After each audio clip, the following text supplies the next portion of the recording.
Hello students, कैसे हैं आप सब। उम्मीद करता हूँ सब अच्छे होंगे। तो आज की इस वीडियो में हम आपको लेखपाल से संबंधित जो आपका ग्रामीण परिवेश है, ग्रामीण परिवेश से संबंधित जो आपके 25 क्वेश्चंस आएंगे, उसी सीरीज़ को हम आगे बढ़ाएंगे और ये उसी सीरीज़ से रिलेटेड आपकी दूसरी वीडियो है। इसी तरह हम आपको डे बाय डे ग्रामीण परिवेश से संबंधित क्वेश्चनों पर डे बाय डे 25 क्वेश्चंस की सीरीज़ लेकर आते रहेंगे। तो अगर आप हमारे चैनल पर नए हैं तो हमारे चैनल को सब्सक्राइब करें और वीडियो को लाइक करें।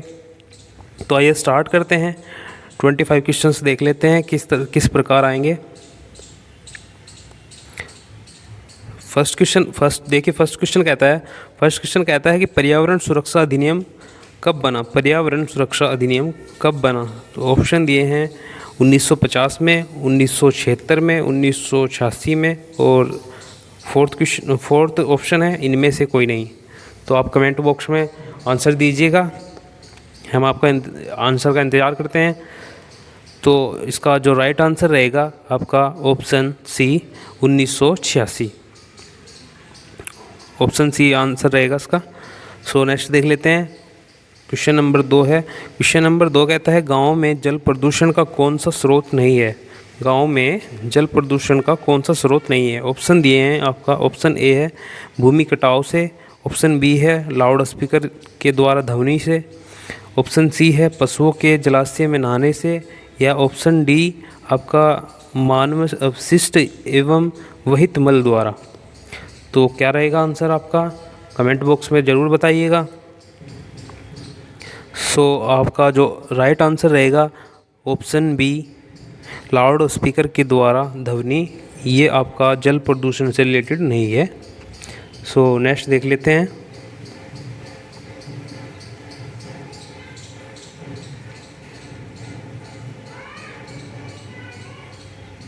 Next question number 3।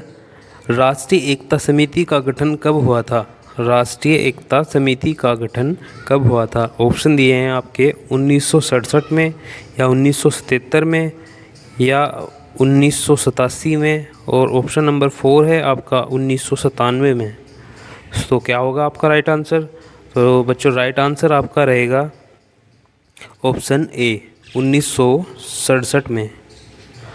1967 में राष्ट्रीय एकता समिति। सो नेक्स्ट देख लेते हैं क्वेश्चन नंबर 4। क्वेश्चन नंबर 4 देखिए क्या कहता है। क्वेश्चन नंबर 4 कहता है निम्नलिखित में से कौन सा हरित क्रांति का घटक नहीं है। देखिए मैंने बच्चों इसमें जो है नहीं वर्ड को यूज़ किया है, तो आप अच्छे से इसका आंसर दीजिएगा। देखिए रिलेटेड, इससे ये रिलेटेड पूछ रहा है, रिलेटेड नहीं है, तो ये इसका जो हरित क्रांति का घटक नहीं है।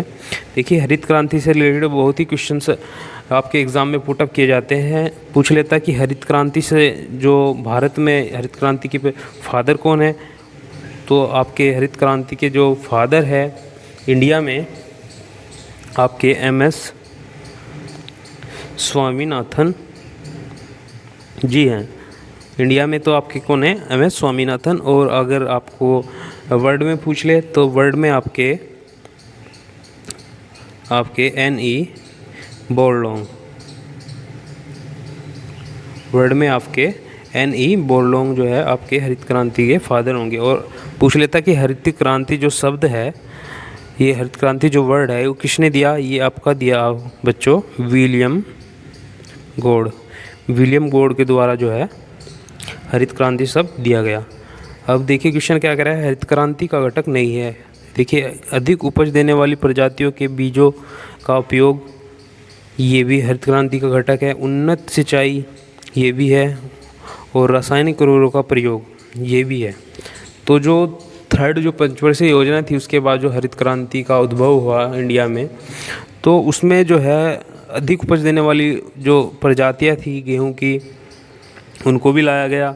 उनमें अधिक उपज देती थी, उसके साथ जो है उनमें सिंचाई की भी अधिक आवश्यकता पड़ती थी, और उनमें उर्वरक रासायनिक उर्वरक का भी अधिक प्रयोग हुआ। तो उसमें नहीं देने का यही तात्पर्य था।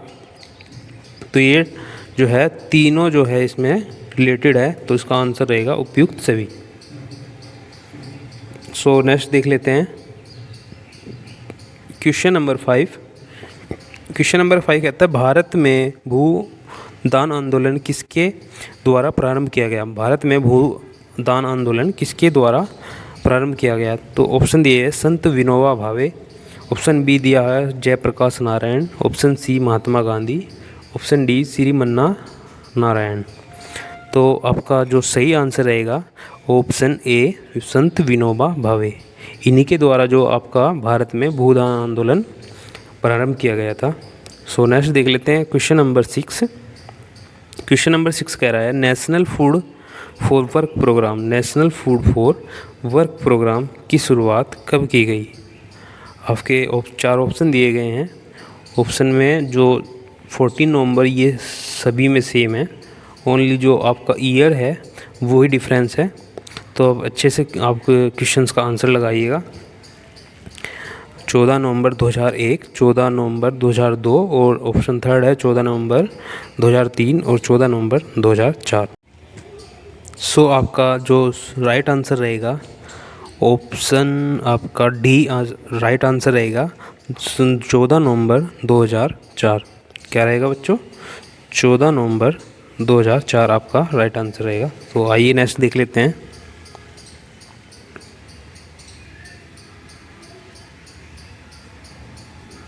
नेक्स्ट है क्वेश्चन नंबर 7। देश में ग्रामीण विकास हेतु प्रधानमंत्री सड़क ग्राम योजना PMGSY कब शुरू की गई? तो ऑप्शन दिए हुए हैं। ऑप्शन है आपके मई 1999 में, ऑप्शन बी है मई 1995 में, ऑप्शन सी है दिसंबर सन 2000 में, या ऑप्शन डी है आपका इनमें से कोई नहीं। तो आपका जो राइट आंसर रहेगा ऑप्शन सी दिसंबर सन 2000। आपकी जो प्रधानमंत्री सड़क योजना है, आपकी प्रधानमंत्री ग्राम सड़क योजना, इसका जो शुरुआत हुई थी वो आपकी दिसंबर सन 2000 में हुई थी। सो आइए नेक्स्ट देख लेते हैं। नेक्स्ट है आपका क्वेश्चन नंबर 8।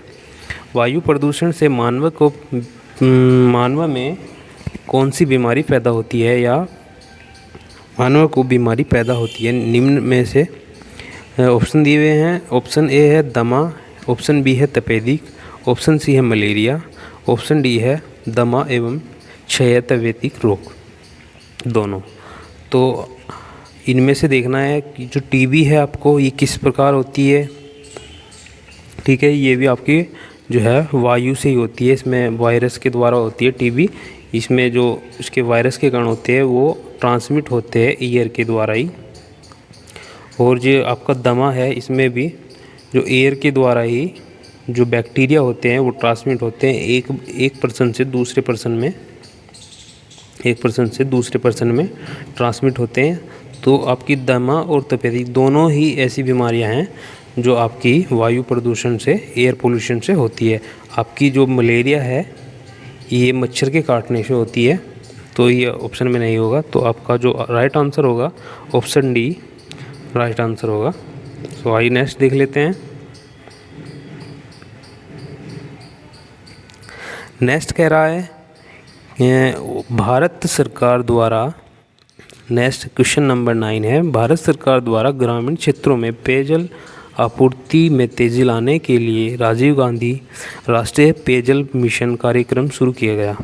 तो आपके सन दिए हुए हैं 1991, ऑप्शन बी है 1993, ऑप्शन सी है 1999, या इनमें से कोई नहीं। तो क्या होगा आपका राइट आंसर, ज़रूर बताइएगा कमेंट में। सो आपका जो राइट आंसर रहेगा ऑप्शन ए 1991 आपका राइट आंसर रहेगा। सो आइए नेक्स्ट देख लेते हैं। नेक्स्ट है क्वेश्चन नंबर 10। क्वेश्चन नंबर 10 कहता है राष्ट्रीय ग्रामीण रोजगार गारंटी योजना, राष्ट्रीय ग्रामीण रोजगार गारंटी योजना 2005 में कौन से कार्यक्रम का विलय कर दिया गया है? जो आपकी राष्ट्रीय ग्रामीण रोजगार गारंटी योजना 2005 है, ये कह रहा है कि इसमें जो है कौन से, इनमें से कौन से कार्यक्रम का जो है विलय कर दिया गया, इसमें शामिल कर दिया गया है। तो आपके ये कार्यक्रम दिए गए हैं। ऑप्शन ए है काम के बदले अनाज योजना, ऑप्शन बी है संपूर्ण ग्रामीण रोजगार योजना, या ऑप्शन सी है उपयुक्त दोनों, या इनमें से कोई नहीं। तो आपकी जो काम के बदले अनाज योजना और आपकी संपूर्ण ग्रामीण योजना दोनों को ही इसमें शामिल किया गया है। तो आपका ऑप्शन सी राइट आंसर होगा। आइए नेक्स्ट देख लेते हैं। नेक्स्ट है क्वेश्चन नंबर 11। क्वेश्चन नंबर 11 कहता है भारत में जनपद के राजस्व संग्रहण को सर्वोच्च अधिकारी होता है। जो राजस्व संग्रहण होता है जनपद में, जिले में जो राजस्व संग्रहण होता है उसका जो सर्वोच्च अधिकारी कौन होता है? ऑप्शन दिए हैं जिलाधिकारी, ऑप्शन बी है कोषाधिकारी, ऑप्शन सी है जिला राजस्व अधिकारी या अतिरिक्त जिला अधिकारी वित्त एवं राजस्व। तो आपका जो राइट आंसर होगा ऑप्शन ए जिलाधिकारी। जो आपका राजस्व संग्रहण होता है वो जिलाधिकारी के अंडर में होता है। इसका जो सर्वोच्च अधिकारी होता है वो आपका जिलाधिकारी ही होता है। तो नेक्स्ट देख लेंगे। नेक्स्ट है आपका क्वेश्चन नंबर 12। क्वेश्चन नंबर 12 है भारत के किस कार्यक्रम को विश्व बैंक ने विश्व का सबसे बड़ा सार्वजनिक कार्य योजना माना है? तो आपका जो क्वेश्चन नंबर 12 है इसमें ऑप्शन दिए हैं काम के बदले अनाज योजना, नंबर बी है मनरेगा और नंबर सी ऑप्शन है आपका राष्ट्रीय ग्रामीण आजीविका मिशन और आपका ऑप्शन डी है जवाहर रोजगार योजना। तो आपका जो 12th क्वेश्चंस का ऑप्शन रहेगा राइट आंसर, तो आपका ऑप्शन बी राइट आंसर रहेगा मनरेगा। मनरेगा को ही जो है आपका विश्व बैंक ने विश्व का सबसे बड़ा सार्वजनिक कार्य योजना माना है। सो आइए नेक्स्ट देख लेते हैं क्वेश्चन नंबर 13 की ओर। क्वेश्चन नंबर 13 कहता है सीमांत कृषक किसे कहा जाता है? देखिए इंडिया में जो सीमांत कृषक होते हैं, सीमांत कृषक किसे कहा जाता है? ऑप्शन दिए हैं जिनके पास 1 हेक्टेयर से कम भूमि हो या जिनके पास 1 हेक्टेयर से अधिक किंतु 2 हेक्टेयर से कम, 1 to 2 हेक्टेयर भूमि इसमें दिया गया है। और आपका जो सी क्वेश्चन है, सी ऑप्शन है, ऑप्शन जो सी कहता है जिसके पास 2 हेक्टेयर से अधिक हो या ऑप्शन डी है जिसके पास 5 हेक्टेयर से अधिक हो। तो देखिए आपका जो सीमांत कृषक होता है, सीमांत कृषक उसको कहते हैं जिसके पास लेस देन 1 हेक्टेयर, जिसके पास 1 हेक्टेयर से कम भूमि होती है उसको ही जो क्या कहते हैं सीमांत कृषक कहते हैं। तो नेक्स्ट देख लेते हैं क्वेश्चन नंबर 14 कहता है 20 सूत्री कार्यक्रम किस प्रधानमंत्री के कार्यकाल में शुरू किया गया? जो 20 सूत्री कार्यक्रम, ये 20 सूत्री क्या होता है बच्चों? 20 सूत्री जो है एक 20 पॉइंट आपके जैसे पंचवर्षीय योजना चलती है, एक इस तरह 20 सूत्री कार्यक्रम चलाया गया था। इसमें जो है एक आपका लेटर होता है, इसमें 20 पॉइंट होते हैं। आपको इन 5 सालों या 10 सालों में इन 20 ही पॉइंट पर काम करना है। तो इसको क्या कह देते हैं? 20 सूत्री कार्यक्रम। तो ये आपके ऑप्शन दिए हैं लाल बहादुर शास्त्री, मोरारजी देसाई, राजीव गांधी और इंदिरा गांधी। तो आपका जो 20 सूत्री कार्यक्रम है ये आपका ऑप्शन डी राइट आंसर रहेगा, इंदिरा गांधी के समय में शुरू किया गया था। तो आइए नेक्स्ट देख लेते हैं। नेक्स्ट कह रहा है क्वेश्चन नंबर 15 चकबंदी का संबंध निम्नलिखित में से किससे है? तो चकबंदी का संबंध ऑप्शन दिए हैं ऊसर सुधार योजना से या अधिक अन्न उपजाऊ कार्यक्रम से, भूमि सुधार कार्यक्रम से या उपयुक्त में से कोई नहीं। तो सही आंसर रहेगा आपका ऑप्शन सी भूमि सुधार कार्यक्रम से। आपका जो चकबंदी है, चकबंदी में क्या होता है? चकबंदी में जो आपकी लैंड होती है, जो आपकी खेती कर भूमि होती है वो आपकी जैसे आपकी कुछ भूमि यहाँ पे है, कुछ इस दूसरे क्षेत्र में है, दूसरे क्षेत्र में, तो आपको चकबंदी के द्वारा इन सभी भूमियों को एकत्रित किया जाता है। आपको एक ही जगह आपकी भूमि जो है मिल जाती है। और इसको क्या ये जो कार्य होता है इसको जो है लेखपाल या पटवारी के द्वारा जो है किया जाता है। जो आपका चकबंदी लेखपाल होता है उसके द्वारा ही किया जाता है। तो आपका जो ऑप्शन सी है भूमि सुधार कार्यक्रम, तो उसमें भूमि का जो सुधार कार्यक्रम है इससे रिलेटेड है चकबंदी का जो संबंध। तो आइए नेक्स्ट देख लेते हैं। नेक्स्ट है आपका क्वेश्चन नंबर 16 भारत में भूमि सुधार कार्यक्रम या भूमि सुधार के किस कार्यक्रम को सर्वाधिक सफल कहा गया? तो आपका जो भूमि सुधार कार्यक्रम को सर्वाधिक सफल कहा गया, ऑप्शन दिए हैं चकबंदी या भूमिहीनों को भूमि का वितरण, जिनके पास भूमि नहीं है उनको भूमि देना, या मध्यस्थों जो मध्यस्थों का उन्मूलन, जो मध्यस्थ होते हैं, जो आपके दलाल कह लेते हैं, जो आपकी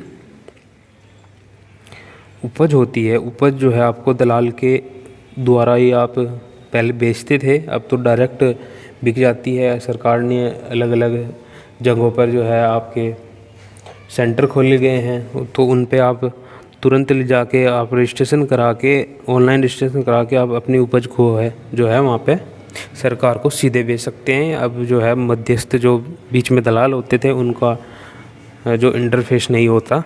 तो इसमें जो है आपका ऑप्शन सी ही आंसर रहेगा, मध्यस्थों का उन्मूलन। इसमें जो है इसका जो मुख्य जो भूमि सुधार रिलेटेड जो कार्यक्रम है उसका जो सर्वाधिक सफल रहा है मध्यस्थों का ही उन्मूलन रहा है। इसमें मध्यस्थों को हटा दिया गया है। सो राइट आंसर आपका सी होगा। सो नेक्स्ट देख लेते हैं। नेक्स्ट आपका क्वेश्चन नंबर 17 है। क्वेश्चन नंबर 17 कहता है एकीकृत जल संभर। एकीकृत जल संभर कार्यक्रम के अंतर्गत कौन से कार्यक्रमों को मिला दिया गया है? तो आपके ऑप्शन दिए हैं सूखा प्रवण क्षेत्र कार्यक्रम या मरुस्थल विकास कार्यक्रम, एकीकृत बंजर भूमि विकास कार्यक्रम या उपयुक्त सभी। तो आपका जो राइट आंसर रहेगा उपयुक्त सभी रहेगा। ये सभी जो आपके सूखा प्रवण और मरुस्थल विकास, एकीकृत बंजर भूमि, ये आपके सभी एकीकृत जल संभर कार्यक्रम के अंतर्गत ही आते हैं। तो आपका जो नेक्स्ट क्वेश्चन रहेगा, नेक्स्ट देख लेते हैं। नेक्स्ट है आपका जरीब सर्वेक्षण में क्षेत्र को किस ज्यामितीय आकृति में बांटकर नापना आसान होता है? जब जरीब देखिए क्या होता है बच्चों, जरीब जो है आपका 66 फीट, जो आपका गंटर जरीब होता है वो 66, इसमें जो है ऐसे कड़ी जुड़ी होती है जिनको बोलते हैं लिंक। क्या बोलते हैं बच्चों? लिंक। ये लिंक होते हैं 0.66 मीटर के, नहीं 0.66 सेंटीमीटर, सॉरी 0.66 सेंटीमीटर के जो है आपके जो गंटर जरीब होता है उसमें 100 लिंक होते हैं। इसके लिए आप जरीब से रिलेटेड हमने जो फर्स्ट वीडियो है उसमें सभी जो है जरीब को फुल डिटेल से समझाया गया है। अगर आपको जो है इसके बारे में फुल डिटेल से पढ़ना है तो आप हमारी प्लेलिस्ट में जाके, हमारी जो चैनल की प्लेलिस्ट है उसमें जाके आप जो फर्स्ट वीडियो है लेखपाल से संबंधित ग्रामीण परिवेश की जो फर्स्ट वीडियो है आप उसको देख लीजिएगा। आप जरीब से संबंधित कोई भी जो आपका डाउट है सभी डाउट क्लियर हो जाएंगे। हमने जरीब से रिलेटेड सभी क्वेश्चन को उसमें बहुत ही सरलता के साथ समझाया गया है। तो देखिए जरीब कह रहा है कि जरीब सर्वेक्षण में क्षेत्र को किस ज्यामितीय आकृति के द्वारा नापना आसान होता है? तो आपका ऑप्शन सी डी आपका जो है राइट रहेगा। त्रिभुज आकृति के द्वारा हम जो है खेत को जरीब के द्वारा आसान तरीके से नाप सकते हैं। तो नेक्स्ट देख लेंगे। नेक्स्ट है आपका क्वेश्चन नंबर 19। क्वेश्चन नंबर 19 कहता है 1 हेक्टेयर का मान निम्नलिखित में से कितना होता है? तो आपका जो भूमि का क्षेत्रफल होता है 1 हेक्टेयर में कितना होता है? तो ऑप्शन दिए हैं आपका 1000 वर्ग मीटर, ऑप्शन बी है 10,000 वर्ग मीटर, ऑप्शन सी है आपका 15,000 वर्ग मीटर या ऑप्शन डी आपका 5,000 वर्ग मीटर। तो आपका ऑप्शन बी राइट रहेगा। 1 हेक्टेयर इक्वल टू होता है 10,000 वर्ग मीटर। 1 हेक्टेयर में बच्चों आपका 10,000 वर्ग मीटर होता है। सो नेक्स्ट देख लेंगे। नेक्स्ट है आपका 1 एकड़ बीघा। 1 एकड़ बीघा जो आपका कच्चा, ये बच्चों आपका कच्चा और पक्का अलग अलग होता है। जो आपका कच्चा रकबा होता है, कच्चा आपका जो है 1 एकड़ में 5 बीघा होता है। कितना होता है बच्चों? 1 एकड़ में 5 बीघा आपका कच्चा रकबा होता है। सो आइए नेक्स्ट देख लेते हैं। क्वेश्चन नंबर 21 कहता है भूमि सुधारों से संबंधित विषयों का उल्लेख भारतीय संविधान की 7वीं अनुसूची की किस सूची में है? तो ऑप्शन दिए है आपके राज्य सूची, समवर्ती सूची, संघ सूची या इनमें से कोई नहीं। तो आपका जो राइट आंसर रहेगा आपका ऑप्शन ए रहेगा राज्य सूची। आपका राइट आंसर रहेगा ऑप्शन ए राज्य सूची। जो आपके भूमि सुधार संबंधी जो विषय हैं उनका जो उल्लेख है आपका राज्य सूची में दिया गया है। सो नेक्स्ट देख लेते हैं। नेक्स्ट है आपका क्वेश्चन नंबर 22 आपका कहता है भारत में जो संपत्ति का अधिकार है, भारत में जो संपत्ति का अधिकार है वो रखा गया है। एक क्या है, ऑप्शन दिए हैं, मौलिक अधिकार है या सामाजिक अधिकार है या आर्थिक अधिकार है या विधिक अधिकार है। देखिए जो संपत्ति का अधिकार है आपका 42वें संविधान संशोधन, जो आपका 42वां संविधान संशोधन है उसके अंतर्गत इसमें संविधान संशोधन में जो आपका जो है जो संपत्ति का अधिकार है वो आपका मौलिक अधिकार हुआ करता था, पर ये 42वें संविधान संशोधन के द्वारा आपका एक विधिक अधिकार जो है, जो संपत्ति का अधिकार है, संपत्ति का अधिकार है वो आपका एक विधिक अधिकार है। इसको जो है आपका मौलिक अधिकार से हटाकर आपके आर्टिकल 300A में क्या कर दिया है, रख दिया गया है। ये एक सरकार के अंडर में एक विधिक अधिकार हो गया है। तो आइए नेक्स्ट देख लेते हैं। नेक्स्ट क्या कहता है, नेक्स्ट कहता है आपका क्वेश्चन नंबर 23 आपका कहता है भूधारण प्रणाली की रेतवाड़ी व्यवस्था। जो आपकी रेतवाड़ी व्यवस्था है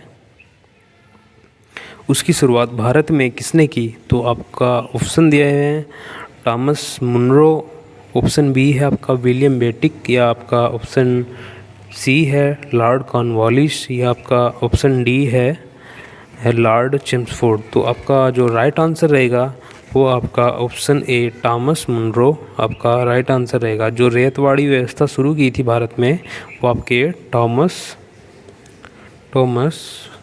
मुनरो,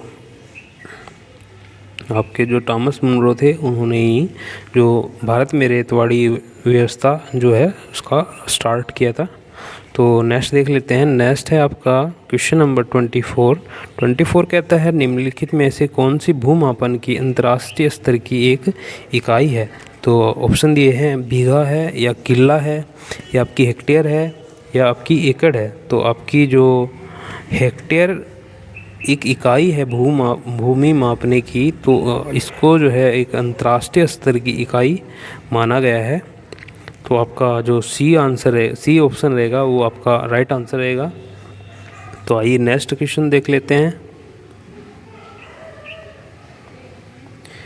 नेक्स्ट है आपका क्वेश्चन नंबर 25। ये आज की सीरीज़ का लास्ट क्वेश्चन है, क्वेश्चन नंबर 25 कहता है जमींदारी प्रथा का प्रारंभ किसने किया था? तो आपकी जो जमींदारी प्रथा है उसका जो प्रारंभ किया था आपका ऑप्शन दिए हैं लॉर्ड मिंटो या लॉर्ड कॉर्नवालिस, ऑप्शन सी है विलियम बेटिक या आपका जॉन शोर, ऑप्शन डी है आपका जॉन शोर। तो आपका जो राइट आंसर रहेगा बच्चों आपका लॉर्ड कॉर्नवालिस में राइट आंसर रहेगा। इसी के द्वारा जो क्या किया गया था बच्चों, आपका जमींदारी प्रथा, आपकी जो जमींदारी प्रथा का जो प्रारंभ है लॉर्ड कॉर्नवालिस के द्वारा ही किया गया था। तो उम्मीद करता हूँ आपको आज की वीडियो पसंद आई होगी और आपके लिए जो क्वेश्चंस हैं हमारे 25 क्वेश्चंस की जो सीरीज़ है, इसी तरह हमारी डेली बाय डेली जो है आपकी ग्रामीण प्रेस से संबंधित क्वेश्चन की 25 क्वेश्चंस की जो सीरीज़ है हम डेली लाते रहेंगे। और उम्मीद करता हूँ आपके लिए जो क्वेश्चंस हैं बहुत ही हेल्पफुल रहेंगे आपके जो लेखपाल के एग्ज़ाम पॉइंट ऑफ व्यू से। तो अगर आपको वीडियो अच्छा लगा है तो वीडियो को लाइक कीजिएगा और हमारे चैनल को सब्सक्राइब कीजिएगा। हम इसी तरह आपके लिए अच्छे वीडियो जो है वीडियो के माध्यम से कंटेंट लाते रहेंगे। तो आज के लिए थैंक यू।